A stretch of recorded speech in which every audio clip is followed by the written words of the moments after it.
2026 numerologically कहा जा रहा है कि सूर्य का साल है। So what do you feel कि क्या एनर्जी सूर्य हम सबके लिए कलेक्टिव लेवल पर लेकर आ रहा है? Numerology is one part of it कि हाँ सूर्य का साल है, ज़रूर है। हमने पिछले साल देखा मंगल का साल था जी। लेकिन विक्रम संवत पे हमारे यहाँ पर हम वैदिक एस्ट्रोलॉजी में समझते हैं कि मुंडेन एस्ट्रोलॉजी क्या कह रहा है, इस साल क्या क्या घटनाएं हो सकती हैं, कैसी हो सकती हैं। तो आपने देखा इस साल की शुरुआत में ही, रादर लास्ट ईयर एंड से ही, it has been a tough year for India. हम अपने आसपास सो कॉल्ड नेबर्स से not in a great equation हम हैं। सो ये हमारे लिए जुलाई तक थोड़ा टफ पैच रहेगा, थोड़ा डिफिकल्ट पैच रहेगा। ओके। ग्लोबली भी अब हम देखें तो ये जो आपको वॉर्स दिख रहे हैं ये इरप्टिंग दिखेंगे। This is not going to be very calm and very settling. अगर कोई चीज कुछ समय के लिए शांत भी होगी तो बस वो तूफान से पहले की शांति है, पूरी शांति नहीं है। सो जुलाई तक it is a tough patch for us globally also. हमारे और यूएस के रिलेशनशिप मार्च तक थोड़े से और खराब होंगे।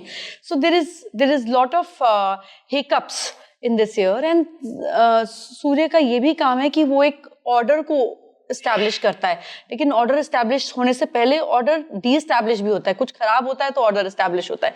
सो we will see lot of hiccups around.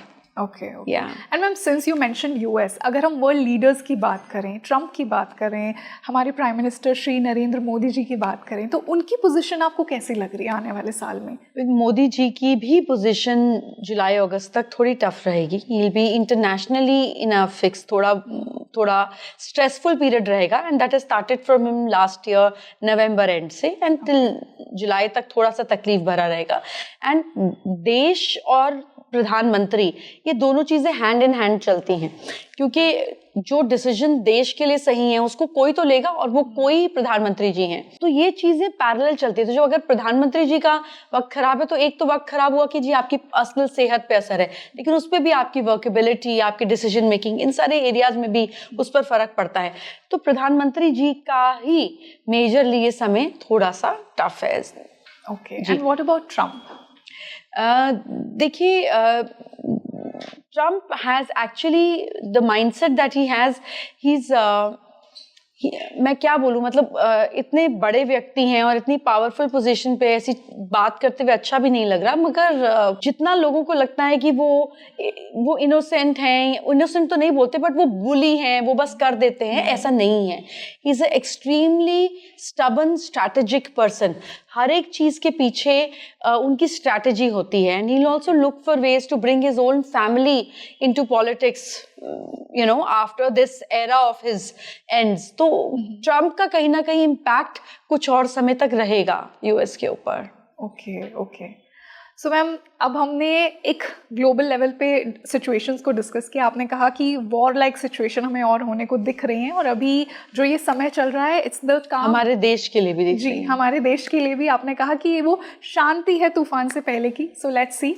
और हम कुछ रेमेडीज भी डिस्कस करेंगे कि कलेक्टिव लेवल पर हम क्या कर सकते हैं। तो अब हम स्टार्ट करते हैं एस्ट्रो वास्तु रेमेडीज से। जैसा कि आपने कहा, जो भी व्यूअर ये पॉडकास्ट देख रहा है, बिगेस्ट वास्तु मिस्टेक हम अपनी लाइफ में, अपने घर में क्या करते हैं जो कि हमारी सक्सेस को, हमारी प्रॉस्पेरिटी को रोकती हैं? सबसे पहले समझते हैं कि vastu is not generic, it is very specific. अगर आप एक अपार्टमेंट में रहते हैं, सपोज आप गुड़गांव में रहते हैं, 40 फ्लोर की बिल्डिंग है और एक अपार्टमेंट के ऊपर दूसरा अपार्टमेंट है, अब सबकी लाइफ सेम तो नहीं चल रही है। एग्जैक्टली। तो जब एक घर मिलता है आपको, एक बेयर शेल घर मिलता है और आप उसको बनाते हैं, तो हर घर की वाइब बदल जाती है। यानी कि there is so much of interiors also that adds to the vibe of a house. कि आपको कोई घर डार्क लगता है, कोई घर ब्राइट लगता है, कोई शाइनी लगता है, कोई पॉजिटिव लगता है, कोई ग्लूमी लगता है।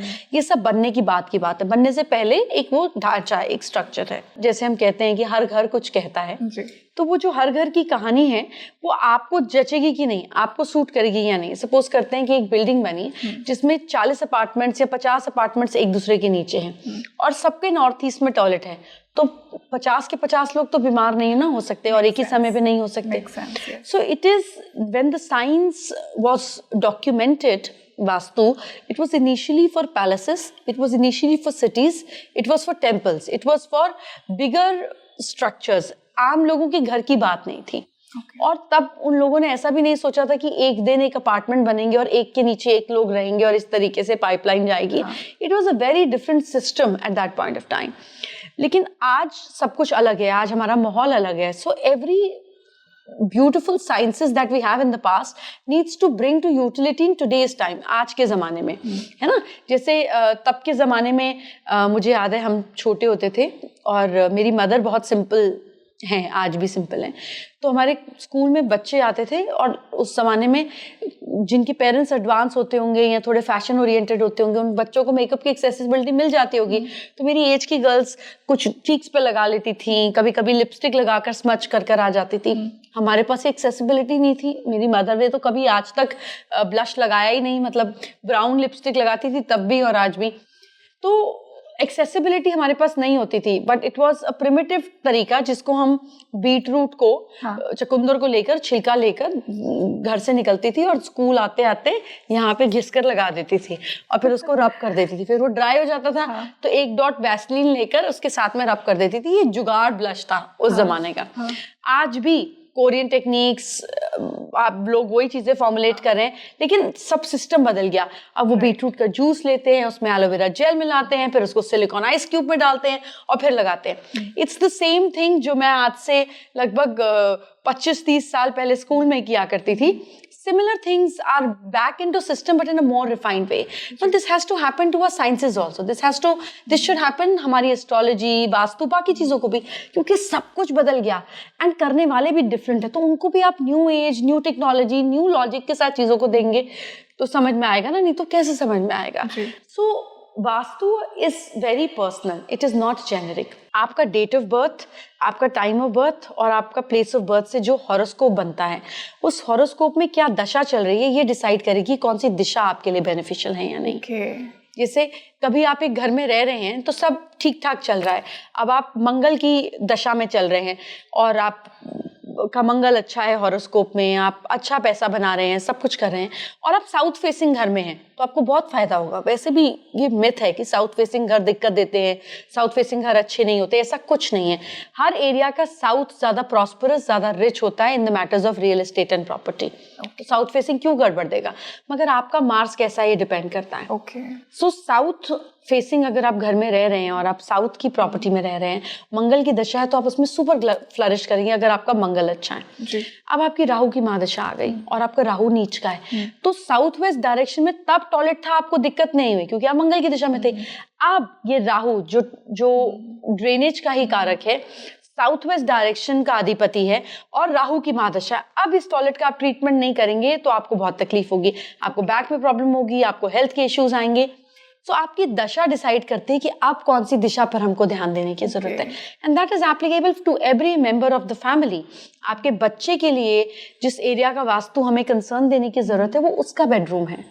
आप अगर मैरिड कपल हैं तो आपका बेडरूम है. अगर आप bed winner of the family, आप घर को आप चलाते हैं, घर का मेन खर्चा आप चलाते हैं, घर आपके नाम पर है या आपके नाम पे लीज पर है, तो पूरे घर का जो मैप है वो आपके हॉरोस्कोप के साथ अलाइंड होना चाहिए.